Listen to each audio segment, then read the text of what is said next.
Hello everyone, आज हम करेंगे क्लास 10 इंग्लिश का first poem where the mind is without fear, जिसका मतलब होता है जहाँ हमारा मन बिना किसी डर के रह सके।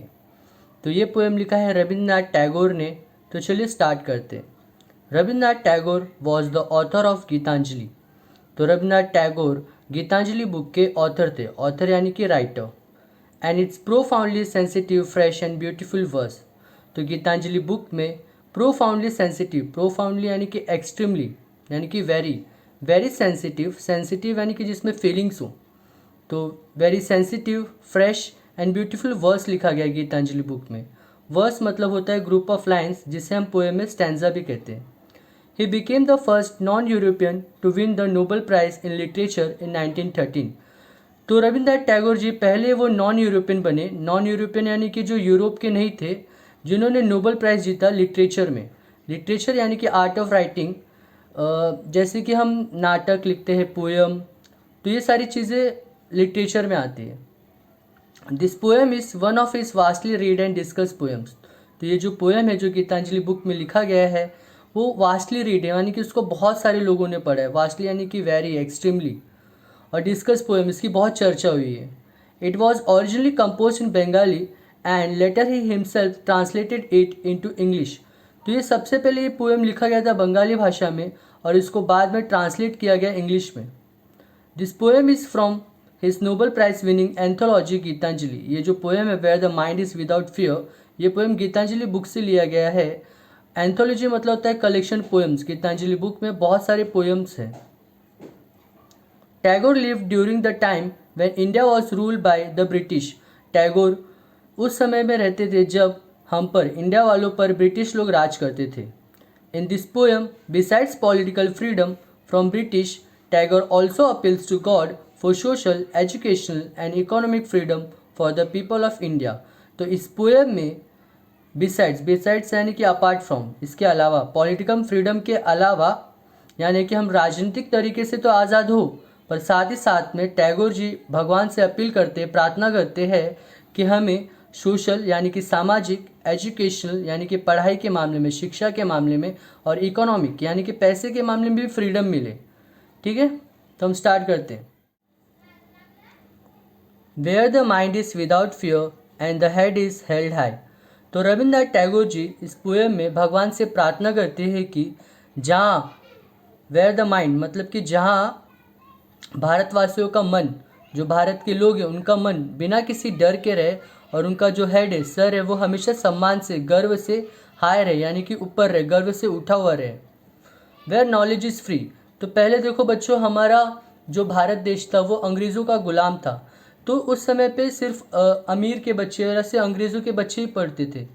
तो रविंद्रनाथ टैगोर जी वो भगवान से प्रार्थना कर रहे हैं कि हम भारतवासी वाले लोग वहाँ रहे जहाँ पर नॉलेज इज़ फ्री, जब सबको पढ़ने का अधिकार हो। Where knowledge is free, where the world has not been broken up into fragments by narrow domestic walls. हम वहाँ रहे जहाँ वर्ल्ड जो है, ये दुनिया जो है, not be broken up into fragments.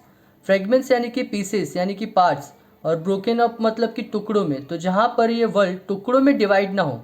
ये कैसे टुकड़े हो सकते हैं? बाय नैरो डोमेस्टिक वॉल्स के टुकड़े। देखो, नैरो मतलब होता है छोटा, डोमेस्टिक मतलब होता है घरेलू यानी घर के वॉल्स, वॉल्स यानी कि दीवारें।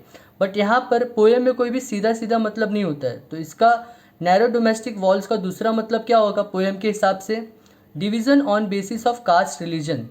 तो मतलब where the world has not been broken up into fragments by narrow domestic walls. इसका मतलब ये होता है कि जहाँ पर ये दुनिया धर्म के नाम पे, जाति के नाम पर टुकड़ों में अलग अलग ना हो, फ्रेगमेंट्स में डिवाइड ना हो जाए। Where words come out from the depth of truth. जहाँ पर जो वर्ड्स है, जो हमारे शब्द है, वो सच्चाई की गहराई से आए। डेप्थ यानी कि गहराई, ट्रूथ यानी कि सच्चाई। तो जब हम भारतवासी जो भी बोले, जो हमारे शब्द हो, वो सच्चाई से हो, सच हो। Where tireless striving stretches its arm towards perfection. जहाँ पर टायरलेस स्ट्राइविंग मतलब होता है कॉन्टिन्यूस एफर्ट, संघर्ष करते रहना, मेहनत करते रहना। स्ट्रेचेस इट्स आर्म्स, जहाँ पर हमारा संघर्ष, मेहनत, स्ट्रेचेस इट्स आर्म्स यानी कि परफेक्शन की तरफ जाना, जो हमारा लक्ष्य है, जो हमारा एम है उसकी तरफ जाना, टुवर्ड्स परफेक्शन यानी कि परफेक्ट होने की तरफ, सक्सेस की तरफ जाना।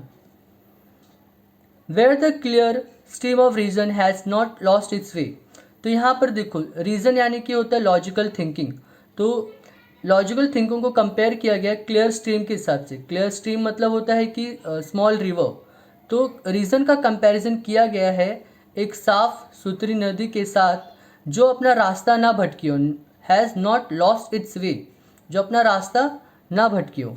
Into the dreary desert, dreary मतलब होता है कि boring, desert sand of dead habit, dead habit मतलब ओल्ड कस्टम, जो पुरानी परंपराएं है उसमें हमारा जो रीजनिंग मतलब कि लॉजिकल दिमाग लगाने वाला जो नदी है वो गुम ना हो जाए।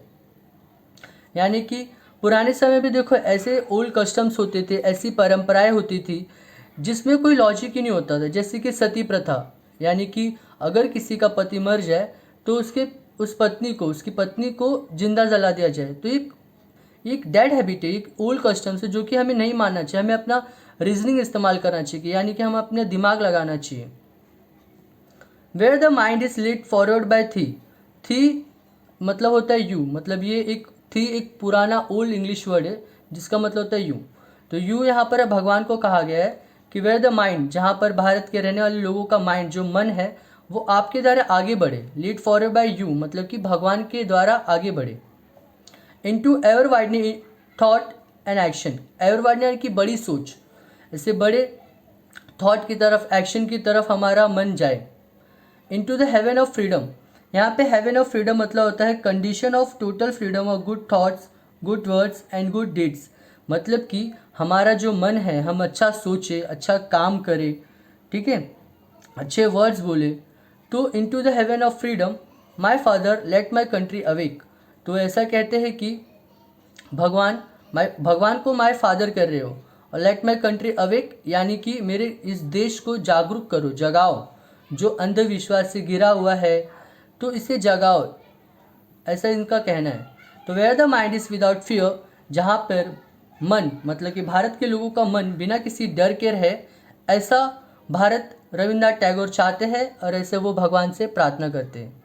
आई होप आपको ये पोएम समझ में आया हो। यहाँ पे कुछ और भी मीनिंग दिए गए हैं, देखिए।